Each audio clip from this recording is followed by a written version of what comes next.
All right, Shalom, Yasharala. Before we get started, I'm going to give all praises, honor, and glory to Yahweh, Bahashem, Yahweh Shai, Bahashem, Chag Double honors to the apostles, the bishops, and the elders at Great Millstone that teach and rule well. Peace and salutations to the hopeful elect. You brothers out here that's pushing this word, and you sincere sisters that's listening and learning. May the choice of election come upon your house. All right, we're back with another video, back with another lesson, and this will be in the news. All right, this will be an in the news lesson. All right, we're gonna go into some articles.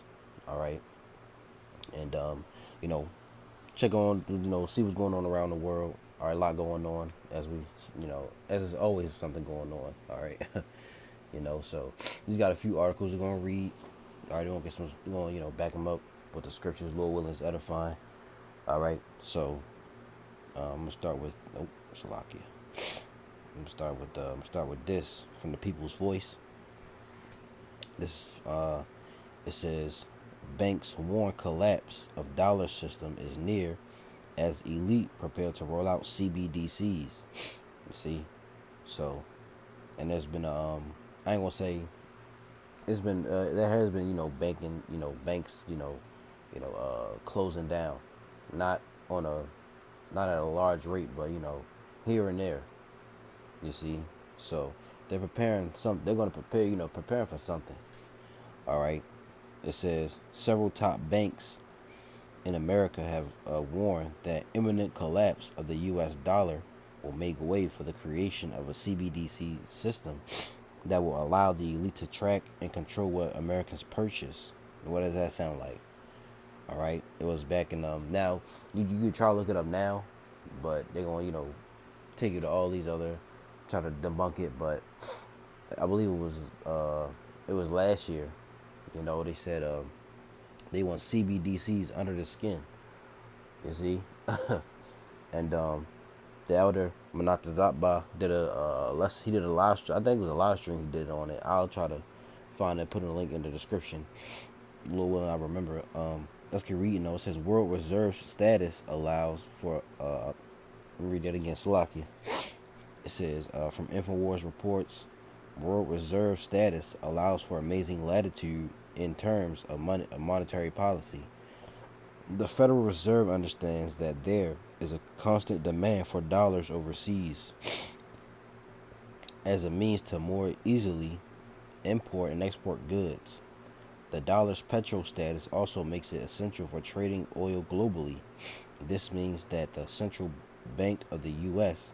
has been able to create fiat currency from thin air to a far higher degree than any other central bank on the planet, while avoiding the immediate effects of hyperinflation. Right? It says much of that cash, as well as dollar-denominated debt, physical and digital, ends up in the coffers of foreign central banks, international banks, and investment firms, where it is held as a hedge or used to adjust the exchange rates of other currencies for trade advantage. As much as one half of the value of all U.S. currency is estimated to be circulating abroad. World Reserve status, along with various debt instruments, allow the U.S. government and the Fed to create tens of trillions of dollars in new currency after the 2008 credit crash, all while keeping inflation under control, sort of. The problem is that this system of stowing dollars overseas only lasts so long, and eventually the consequences of overprinting come home to roost. The Bretton Woods Agreement of 1944 established the framework for the rise of the U.S. dollar, and while the benefits are obvious, especially for the banks, there are numerous costs involved. Think of World Reserve status as a deal with the devil. You get the fame and get the fortune. You get the hot girlfriend and the sweet car. But one day the devil is coming to collect, and when he does, he's going to take everything, including your soul. Which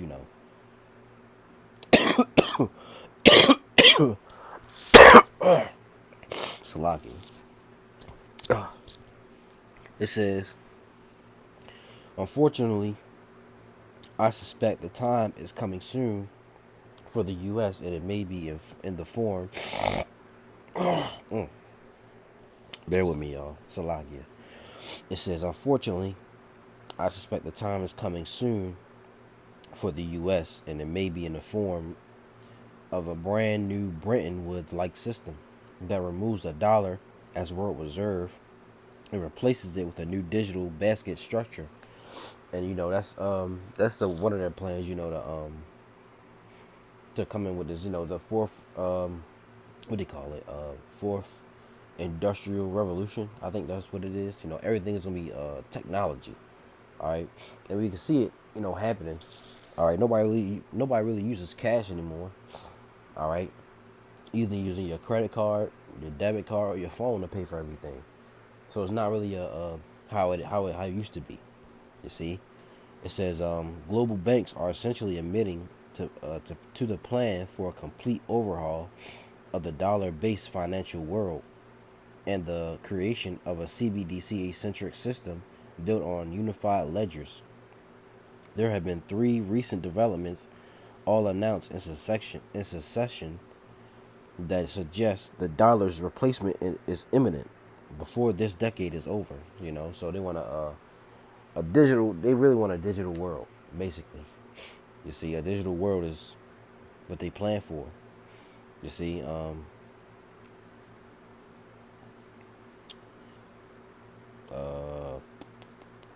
don't want to read all of this, to be honest, but I'm gonna jump down.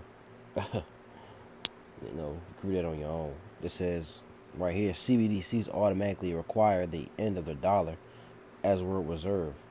It says, so what do all these globalist projects with CBDCs have to do with the dollar and its venerated position as the world reserve currency?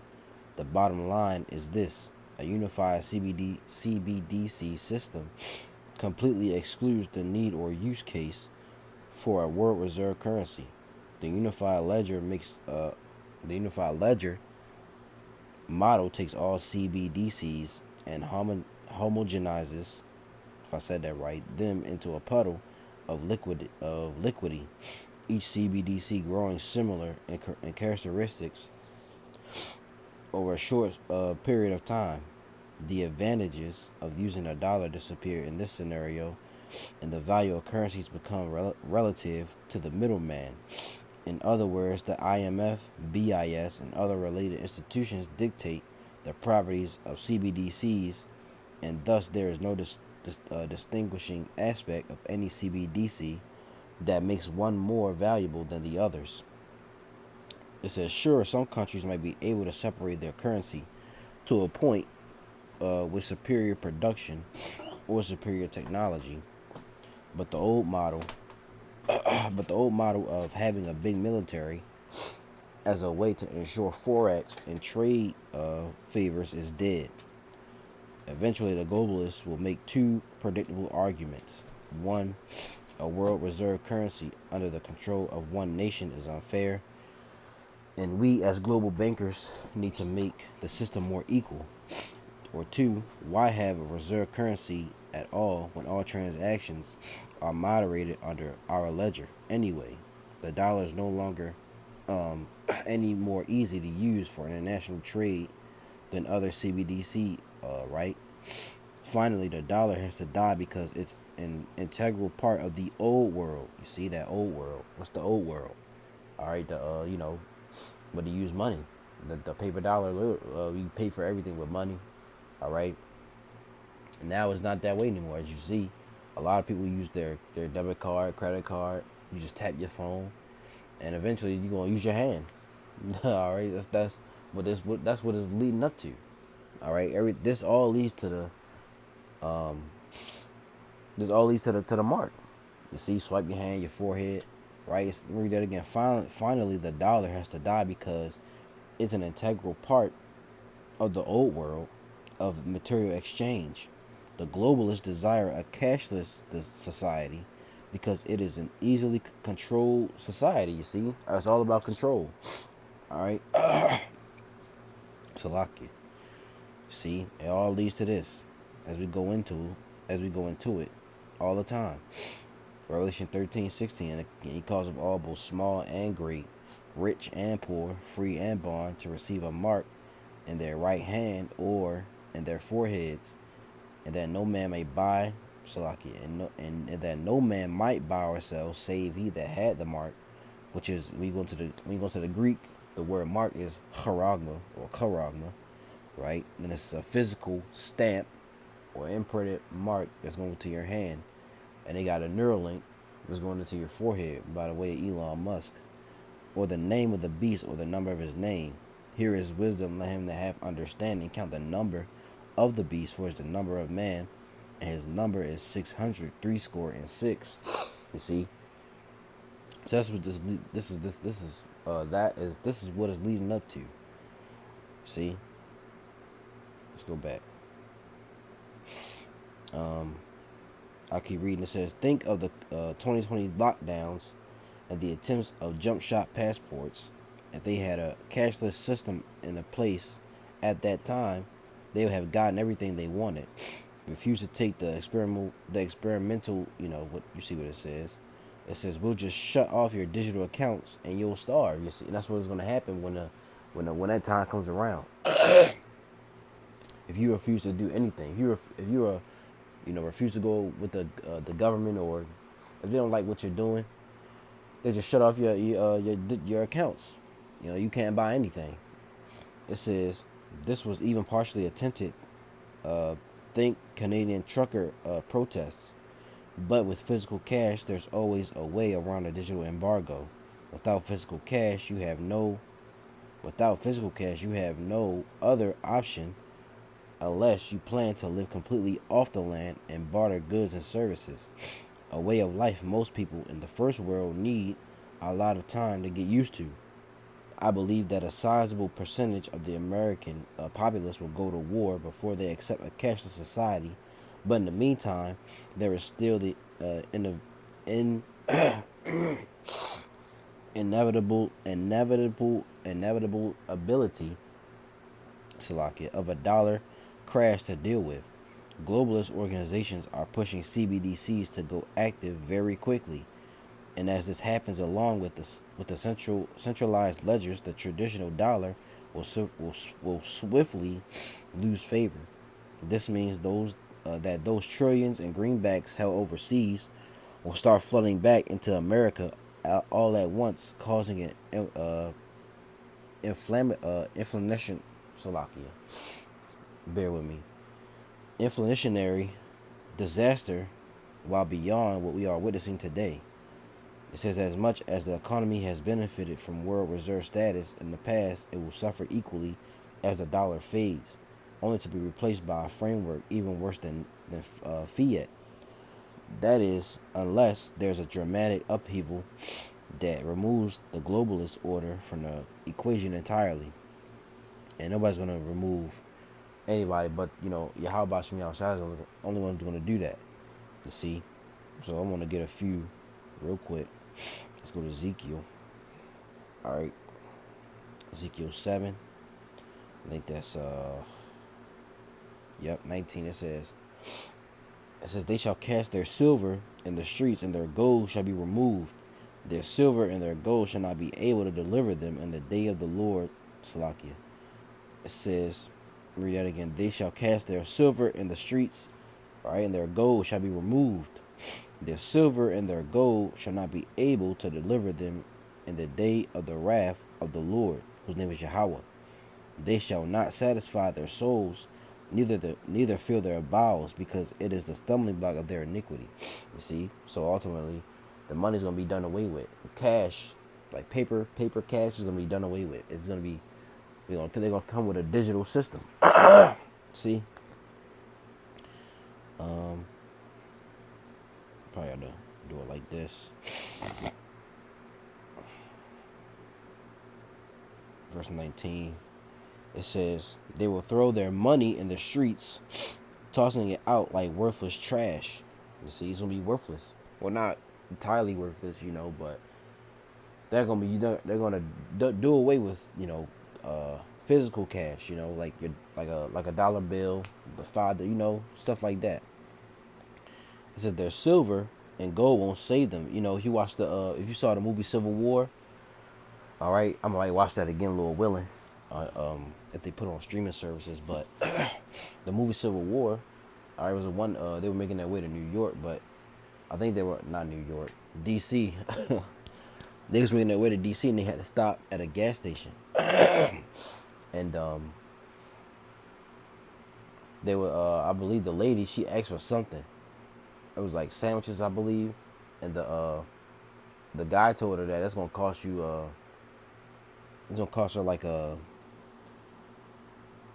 forgot how much he said, but it was a lot. So you know the money's gonna be it's gonna be inflation is gonna go. It's gonna skyrocket. You know, it says, let's read this again. Ezekiel 7:19. They will throw their money in the streets, tossing it out like worthless trash. Their silver and gold won't save them on that day of the Lord's anger. It will neither satisfy nor feed them, for their greed can only trip them up. See, so money's gonna be done away with, and the day of the Lord's anger is not gonna save you. All right, if you got it, then hey, you gonna die with it. Simple as that, right? Let's go to this one. All right, Zephaniah chapter 1 and 18. It says, "Neither their silver nor their gold shall be able to deliver them in the day of the Lord's wrath, but the whole land shall be devoured by the fire of his jealousy, for he shall make even a speedy riddance of all them that dwell in the land." You see, that silver and that gold, hey, that money is not gonna do you much, not in this time nor in that time. When the day of the Lord comes, your silver and your gold will not save you on that day of the Lord's anger, for the whole land will be devoured by the fire of his jealousy. He will make a terrifying end of all the people on the earth. You see that?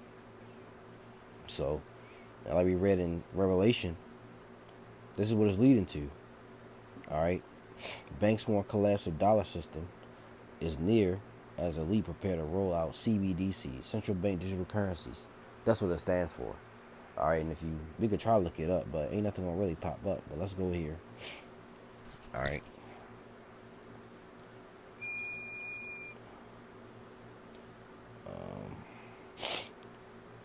CB DC Slovakia under the skin. See, WF did not announce CBDCs must be implanted to engage in society, you know. But right here it says the microchip implants that let you pay with your hand. So,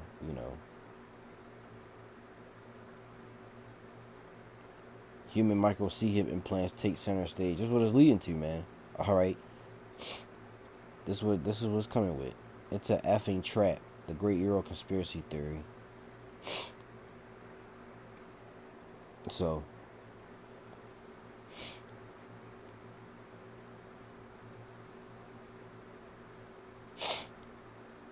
all right. That's what it's coming to. See that? So let's go to this other article I have. I'm gonna go to this one. End time headlines. All right, Israel's next move in the Middle East could trigger even greater unrest across the world, and there's a lot of unrest going on over in these different college campuses. Protests and arrests happening. Right. Let's read some of this though. It says, like the title says, Israel next move in the Middle East could trigger even greater unrest across the world. What we are witnessing throughout the nation right now is truly sad. At colleges and universities all over the United States, crazed protesters are setting up encampments, attacking students, replacing the American flag with the Palestinian flag, and illegally occupying buildings. And really, this is just part of privacy, man. Uproars in the people, right? It says, unfortunately, these protests are likely to become even more heated in the days ahead because Israel is preparing to make a really big move. No matter how negotiations go, Salakia, no matter how negotiations for a contemporary ceasefire in Gaza turn out, Israeli Prime Minister Benjamin Netanyahu is promising the IDF, Salakia, is promising the IDF will go into Rafah and eliminate the Hamas forces that are hiding there.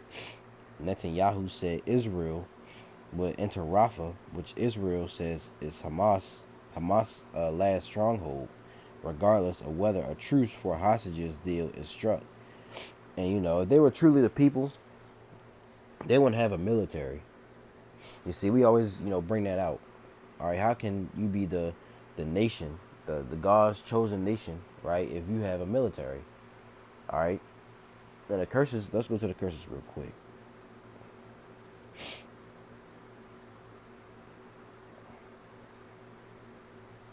Real quick.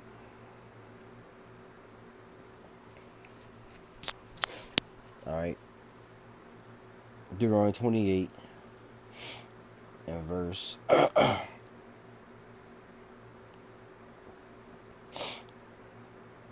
me see. Let's see where it's at.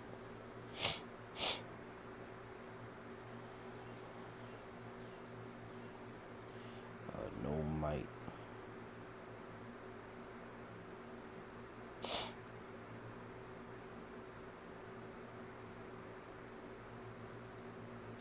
Deuteronomy 28 and 32 says, "Thy sons and thy daughters shall be given unto another people, and thine eyes shall look and fail with longing for them all the day long, and there shall be no might in thy hand." You see, so we're not gonna be a strong people, right? Let me see if it's Deuteronomy 28:25. The Lord shall cause thee to be smitten before thine enemies, right? Thou shalt go out one way against them, and flee 7 ways before them, and shalt be removed into all the kingdoms of the earth. You should be smitten before your enemies. It doesn't say anywhere in the curses, well, not in the Bible period, that we're gonna have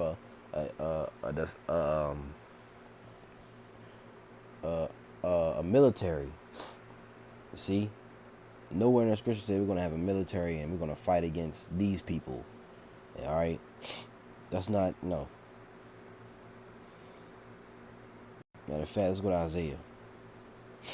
Isaiah 2:1. It says the word that Isaiah the son of Amos saw concerning Judah and Jerusalem, and it shall come to pass in the last days that the mountain of the Lord's house shall be established in the top of the mountains, and shall be exalted above all Shalaki, and shall be exalted above the hills, and all nations shall flow unto it. And many people shall go and say, Come ye, and let us go up to the mountain, which is that the mountain is government, right, of the Lord, Yahweh Bashem Yahushua, to the house of the God of Jacob. And he will teach us of his ways, and we will walk in his paths. For out of Zion shall go forth the law, and the word of the Lord, from Jerusalem. And he shall judge among the nations, and shall rebuke many people. And they shall beat their swords into plowshares, and their spears into pruning hooks. Nation shall not lift up nation, Salakia. Nation shall not lift up sword against nation, neither shall they learn war anymore. They still going. They fighting against Iran and Hamas. See, so they can't be the true people. All right, and they don't even fit the curses. Let's continue to read. It says, Netanyahu said Israel would enter Rafah, which Israel says Hamas' last stronghold, regardless of whether a truce for hostages deal is struck. His comments appeared to be meant to appease his nationalist governing partners, but it was not clear whether they would have any bearing on any emerging deal with Hamas. The idea that, and quote, the idea that we will stop the war before achieving all of its goals is out of the question. Netanyahu said, according to a statement from his office, we will enter Rafah and we will eliminate Hamas battalions there, with or without a deal, to achieve total victory. When this operation takes place, pro-Hamas protesters all over the U.S. will go completely nuts. Of course, many will argue that they have already gone completely nuts. On Tuesday, rabid pro-Hamas activists at Columbia University actually took over one of the most important buildings on campus. Students protesters at Columbia University declared Tuesday morning that they have taken over a building near the campus's South Lawn, raising the prospect of further turmoil at the Ivy League institution. The school responded by threatening to expel the students who occupy the building. Protesters and authorities are facing off on campuses across the nation, with arrests made and encampments closed at Cal Poly Humboldt, UNC Chapel Hill, the University of Florida, and elsewhere. Activists have barricaded all entrances to Hamilton Hall, and they are displaying a Palestinian flag from one of the windows. Dozens of protesters took over a building at Columbia University in New York earlier Tuesday, barricading the entrances and unfurling a Palestinian flag out of window in the latest escalation of demonstrations against the Israel-Hamas war that have spread to college campuses nationwide. You see, let's get a scripture. All right, let's get second Esdras.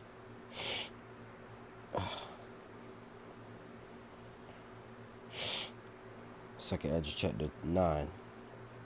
It says, He answered me then and said, Measure thou the time diligently in itself, and when thou seest part of the signs pass, which I have told thee before, then shalt thou understand that it is the very same time wherein the highest will begin to visit the world which he made. Therefore, when there shall be seen earthquakes and uproars of the people in the world, then shalt thou well understand that the Most High spake of those things from the days that were before thee, even from the beginning. You see? So we're seeing earthquakes. There's an earthquake that happened. Well, they say let's look it up because it says one happening in California. Let me see earthquakes. See? Wait, what? Oh, that was yesterday. Today's the 2nd. So it was one that happened in California. All right, a 4.1, near San Diego, May 1st. This one in what's that? Alaska. So a lot of earthquakes going on, man. All right, a lot of earthquakes and uproars of the people. You see, and they're on college campuses going berserk. It was I saw a picture of they had snipers on top of the buildings. You see, people protests going on. All right, a lot of stuff going on around the world. Tornadoes. All right, there's a lot of stuff going on around the world, man. All right, the Lord's visiting the world which He made. All right, it says we'll read a little more. I ain't gonna. This is a long article. It says, let me go back. It says video footage, right here. It says video footage showed protesters on Columbia's Manhattan campus locking arms in front of the Hamilton Hall early Tuesday and carrying furniture and metal barricades to the building, one of several that was occupied during the 1968 civil rights and anti-Vietnam War protests on the campus.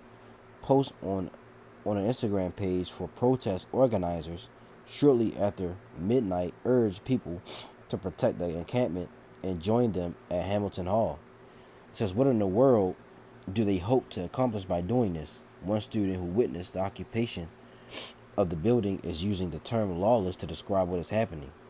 Columbia Junior Jessica Schwab described the campuses to CBS News as lawless, utter anarchy. She said demonstrators in Hamilton Hall zip-tied the door handles together and then broke the windows, bashed the windows with hammers, and put these metal bike locks around the door handles. You see, so just anarchy, total anarchy on these college campuses right now, man.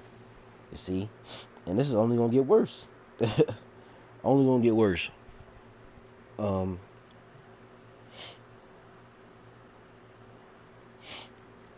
let's get this.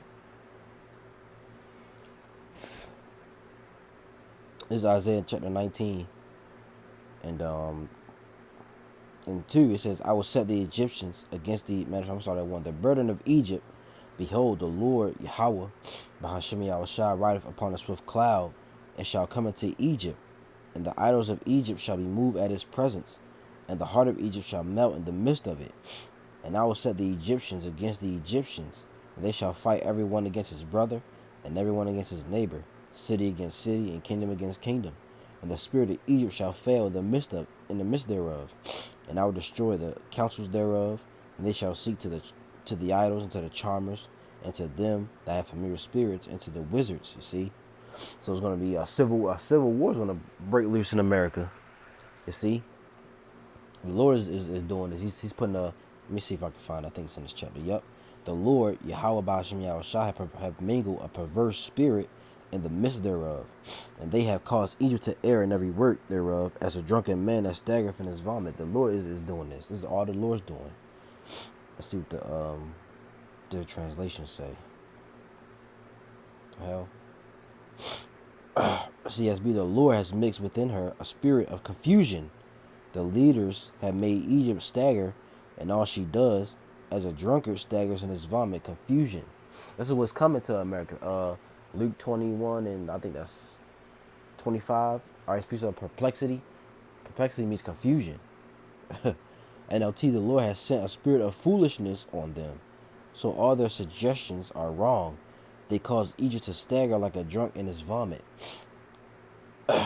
New King James Version, the Lord had permitted, says the same thing. Have mingled a perverse spirit in her midst. NIV, the Lord has poured into them a spirit of dizziness. They make Egypt stagger in all that she does, as a drunkard staggers around in his vomit. See? I'll read it one more. The Lord, HMV, the Lord Yahweh, has mixed a spirit of perverseness in the midst of her. And they have caused Mitzrayim, that's what Egypt was originally called before it was called Egypt.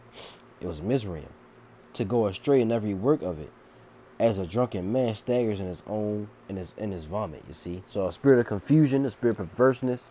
All right, all that stuff, man. All right. Now let's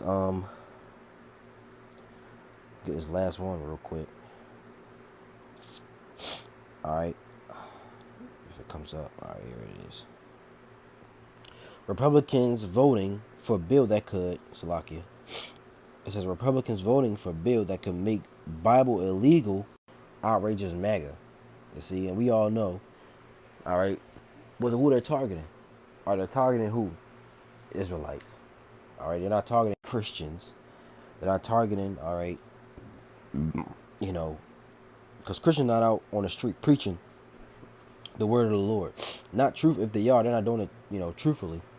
You see, I got a video here. Let's listen to this video. It's only 31 seconds.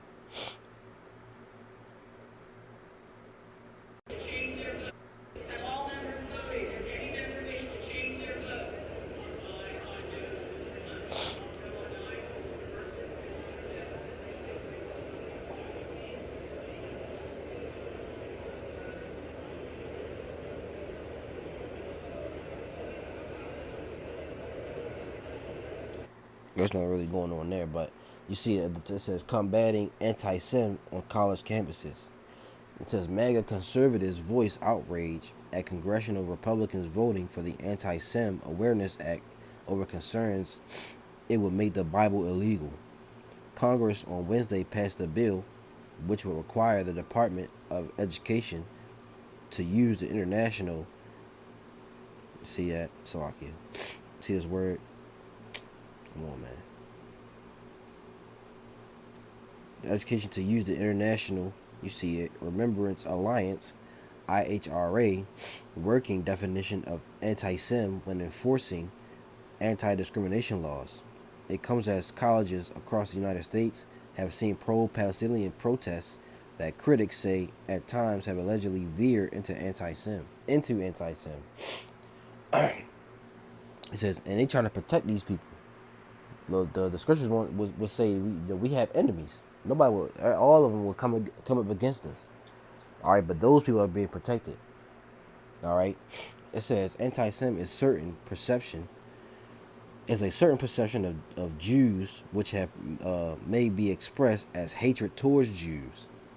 Rhetorical and physical manifestations of anti-Sem are directed toward Ish or non-Ish individuals and slash or their property toward Ish community institutions and religious facilities. The definition reads. Let's look this up real quick.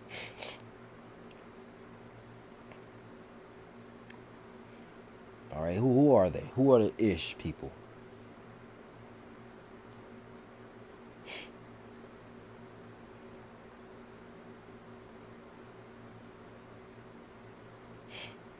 You see, look down here. Reference to extortionate money lending. Come on, man. And Ish, what does Ish mean? It says the nativity of the nativity or country of. It says of the nature or character of.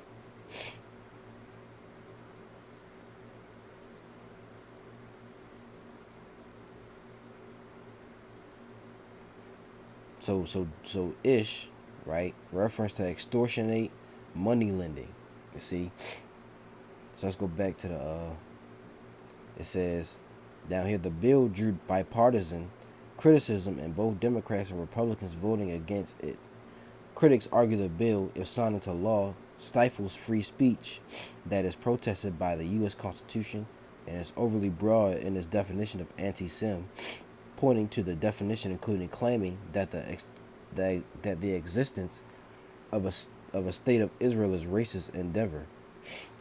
It says ultimately 91 members of Congress voted against it. Some conservatives are taking issue with the bill over the IHRA definition of anti-Sem, including claims of Jews killing who they call Jesus or blood libel, and the Romans, the wicked Jews gave up Yahushua, but the Romans crucified him. They literally killed him. You see, it's just arguing that it could mean that parts of the Bible would now become illegal. While the definition in the bill does classify the idea that Ish people were involved in killing who they call Jesus as anti-Sem, it does not make the Bible illegal. The bill's text states that it would require the education department to take into consideration the definition of anti-Sem as part of the department's assessment of whether the practice was motivated by anti-Sem intent when investigating allegedly anti-Sem discrimination in colleges. It says Newsweek reach out to the office of House Speaker Mike Johnson for comment via email. Concerns about bill making the Bible illegal were shared by high-profile conservatives. Did the House representatives just make parts of the Bible illegal? Posted conservative commentator Charlie Kirk to X, formerly Twitter. Representative Marjorie Taylor Greene posted, "Anti-Sem is wrong, but I will not be voting for Anti-Sem Awareness Act of 2023, HR 6090, today that could convict Christians of anti-Sem for believing the gospel that says who the world calls Jesus was handed over to Herod to be crucified by the Jews, and the Jews didn't crucify him." Let's just go to it, man. All right, the Romans crucified the Lord, but the Jews did give him up. What is this? Let me see.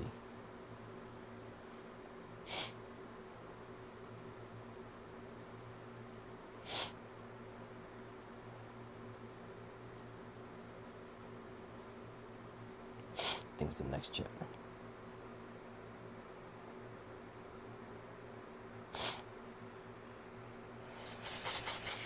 It's one in Luke that let me see.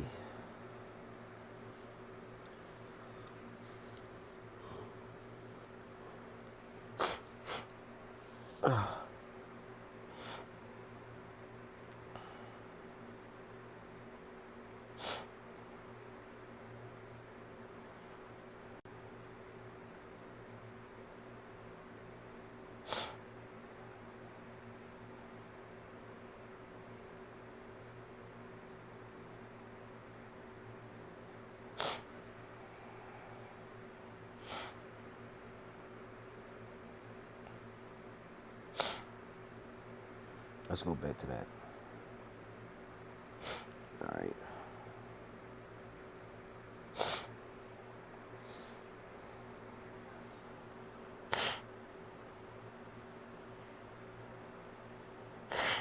Slovakia. I start here. Yahushua, before Pilate said, Yahushua stood before the governor, and the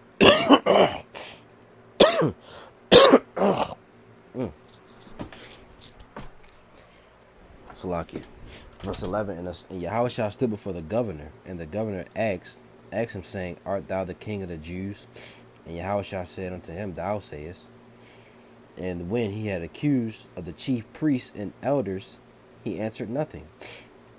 Then said Pilate unto him, hearest thou not how many things they witness against thee?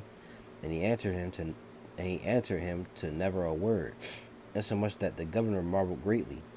Now at that feast the governor was wont to release unto the people a prisoner whom they would, and they had then a notable prisoner called Barabbas.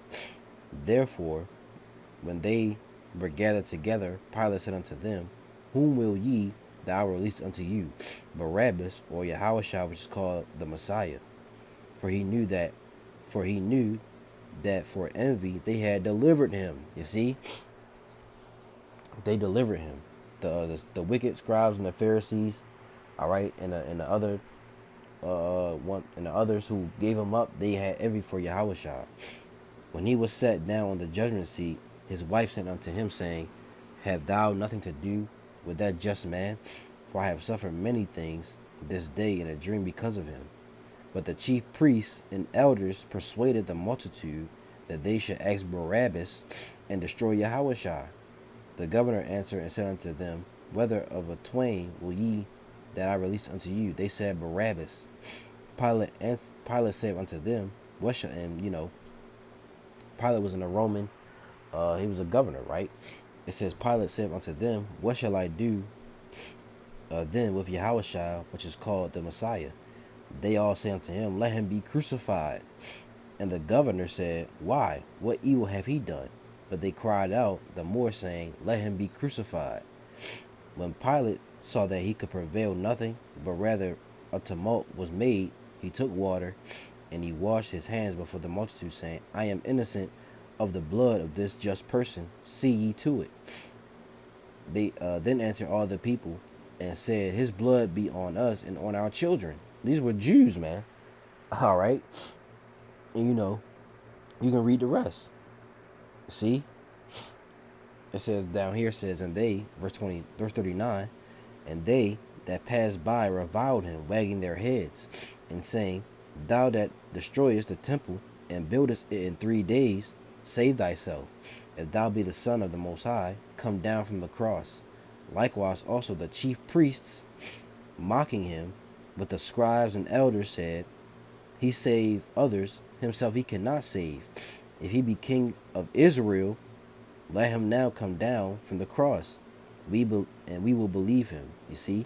So they didn't, they mocked the Lord. But they didn't kill him.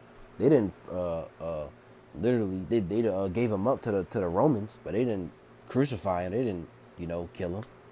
You see? So it was the Romans who did that. Let's go on.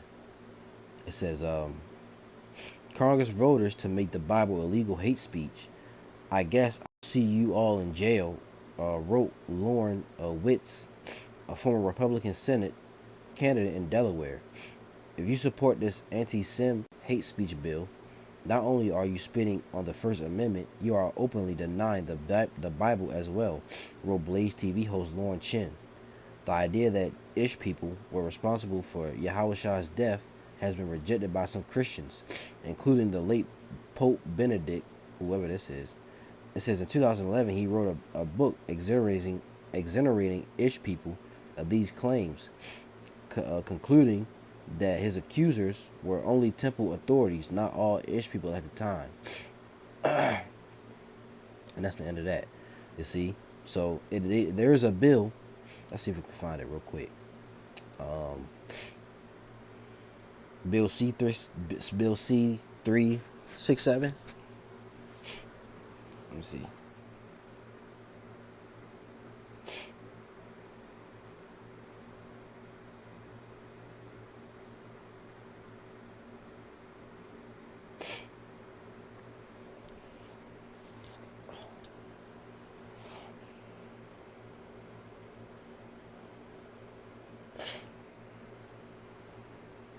You see, Trudeau regime to ban Christianity in Canada under radical new hate speech law. Trudeau praying in public, reading aloud from Bible is hate speech to be severely punished. You see, so who they're targeting? They're targeting the Israelites. Because we're the only ones out there preaching the word. All right, preaching the word and talking about the downfall of the society. You see, so let's get this real quick. Let's get Amos 8. This is what's gonna come. Amos 8. All right, and 11. It says, behold, the days come, said the Lord power, that I will send a famine in the land, not a famine of bread, nor a thirst for water, but of hearing the words of the Lord. And they shall wander from sea to sea, and from the north even to the east. They shall run to and fro to seek the word of the Lord, and shall not find it. In that day shall the fair virgins and the young men faint for thirst.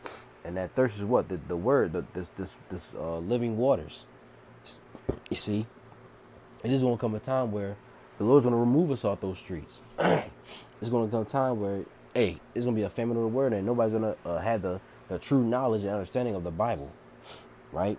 Let's get Isaiah 8. And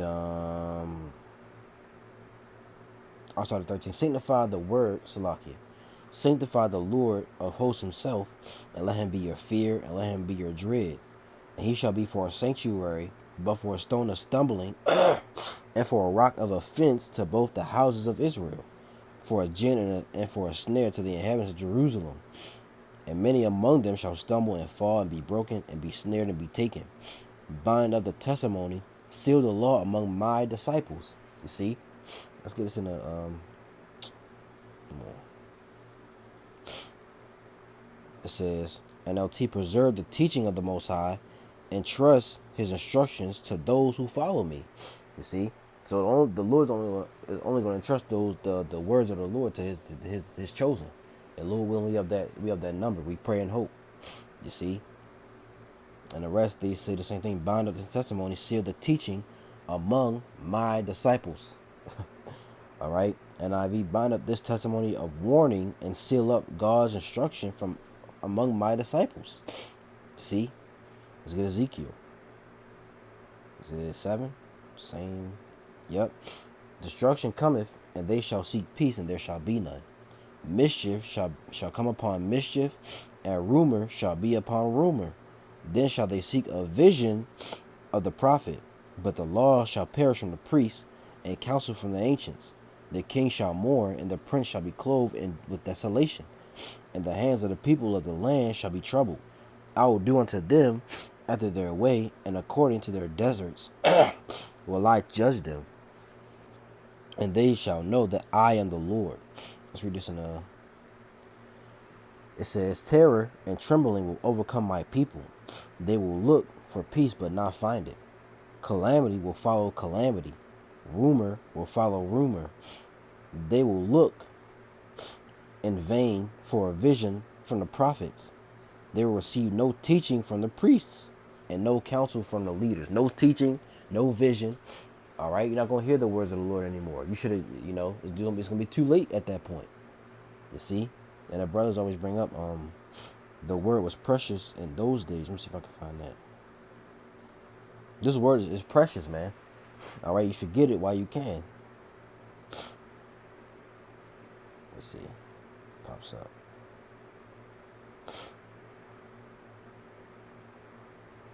Samuel 3:1. 1 Samuel 3:1. And the child Samuel ministered unto the Lord before Eli. The word of the Lord, Yahweh Shem Yahushua, was precious in those days. There was no open vision. See? So the word of the Lord is precious in these times right now. All right? And it's a lot, a lot more stuff going on. Like I said, tornadoes going around. All right? Uproars of the people, I believe, people getting shot up. All right? So, this was in the news, you see?